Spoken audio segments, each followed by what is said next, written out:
I want to talk about this constitutional reform that's going on. I've sat and I've listened over the week to the narrative, to what's being said, because frankly speaking, we're in for a ride. Let me put it that way. We're in for a ride. And yesterday, I always take the opportunity to clarify things legally. Yesterday, there was a People's National Party press conference in which the leader, You mean Tuesday? Tuesday, sorry, the leader stated some things as his own personal opinion. To my mind, not the most appropriate thing to do as a leader of the party at a party press conference, but in any event, I saw persons who were asking, so what about his citizenship? What about his citizenship? He noted that he has not renewed his passport or acted on undoing anything in furtherance of same, and that he uses his Jamaican passport. But before I go into my substantive, really, I want to highlight from a constitutional perspective, my friends, Section 39 of the Constitution, which speaks to the qualification for membership of the Senate and House of Representatives. And it says, subject to the provisions of Section 40 of the Constitution, any person who at the date of his appointment or nomination for election is a Commonwealth citizen of the age of 21 years or upwards. Let me read that again. Is a Commonwealth citizen of the age of 21 years or upwards and has been ordinarily resident in Jamaica for the immediate preceding 12 months shall be qualified to be appointed as a senator or elected as a member of the House of Representatives, and no other person shall be so qualified. Saying that to say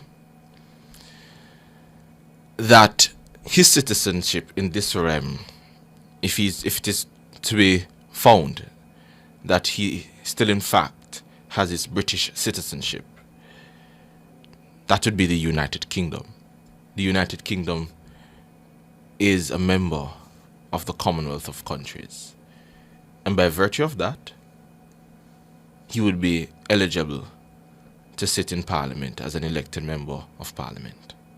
Just to make it clear for those who I saw asking the questions or mixing it up with what happened in 2008 with the Darrell Vaz matter and the Abe Dabdoo and Darrell Vaz. The issue in that matter, based on Section 42A of the Constitution, which was examined, is that the citizenship that we speak of was had in the United States, which is not a Commonwealth country. Just to make that absolutely clear. So to put it another way to our listeners, if someone from Australia comes to Jamaica, lives in Jamaica beyond the 12 months, ordinarily a resident in Jamaica beyond the 12 months, he is eligible to sit in the Parliament or in the Senate because he is a Commonwealth citizen. He's a citizen of a Commonwealth country. Just to make that absolutely clear. So that's one point. Now, two, the CRC, to my mind, the Constitutional Reform Committee, has done good work. They've placed their shoulders to the wheel and their foot to the pedal. They've done good work, and that goes without saying. But the issue of consultation is a huge one and a reasonable criticism, I think. Because yes, town halls were hard. But at the end of the day, to our listeners, and I heard Kevin O'Brien say it on an interview recently here, that people really care about bread and butter issues. And how does constitutional reform put bread and butter on their plate? And while that is a reality that we have to face in this country, that we're very short-sighted and that we only care at all times about the finances and how something benefits my pocket, in as much as that's what we always care about as the fundamentals in this country, and we make our decisions on that most times. The bread and butter issues. I think more could have been done as it relates to our town halls and getting the people out. The argument might be made that, well, if we're barely reaching 30% or almost reaching 30% at a general election, then what do you expect for the turnout of a town hall?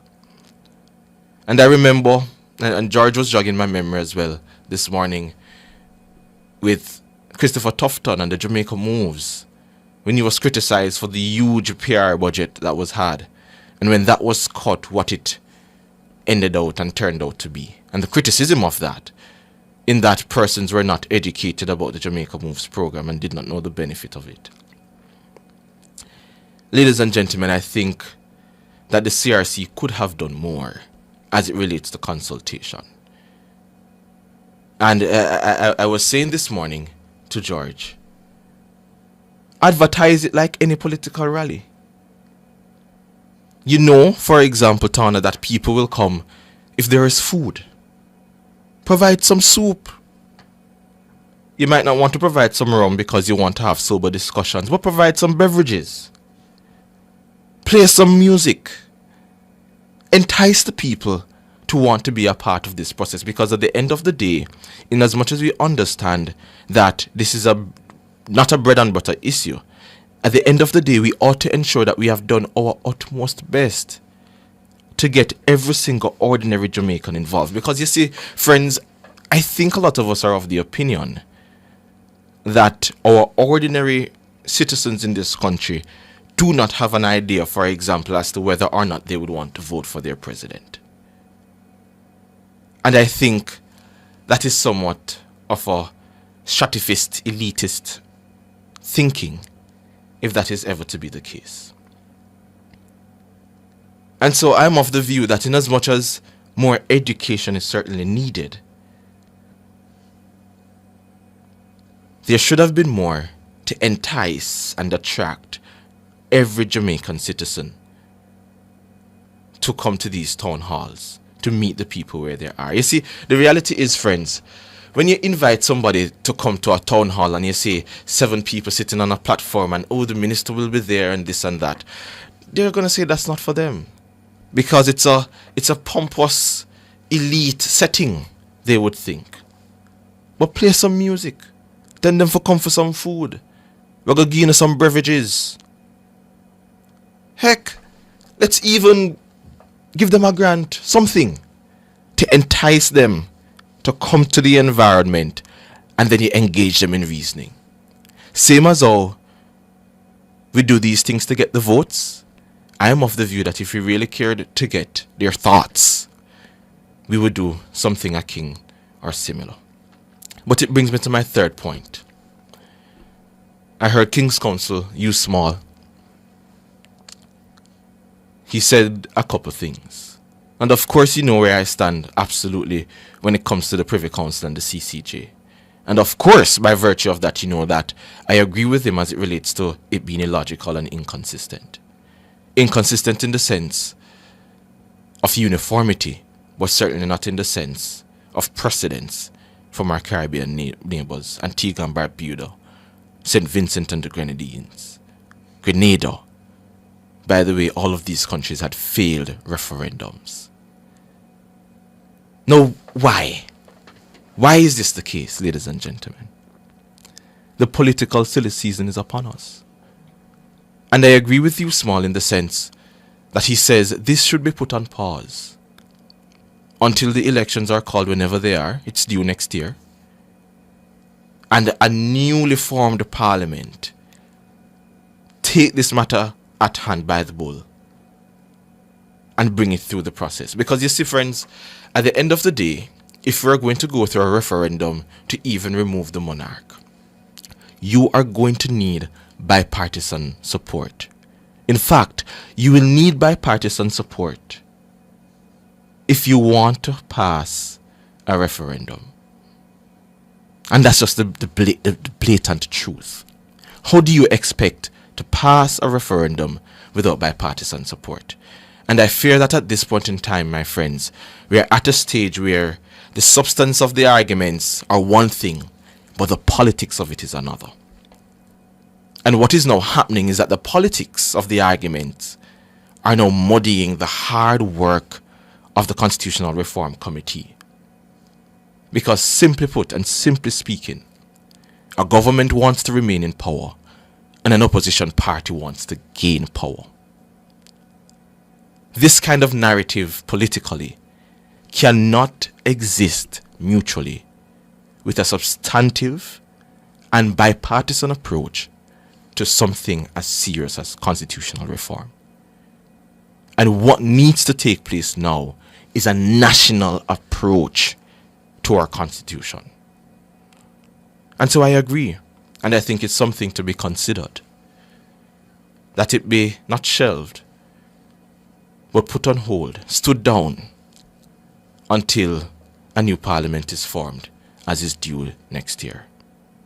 At the end of the day, my friends, we all want to see Jamaica progress. We all want to see Jamaica move forward. And understandably, it looks different for various sectors of society.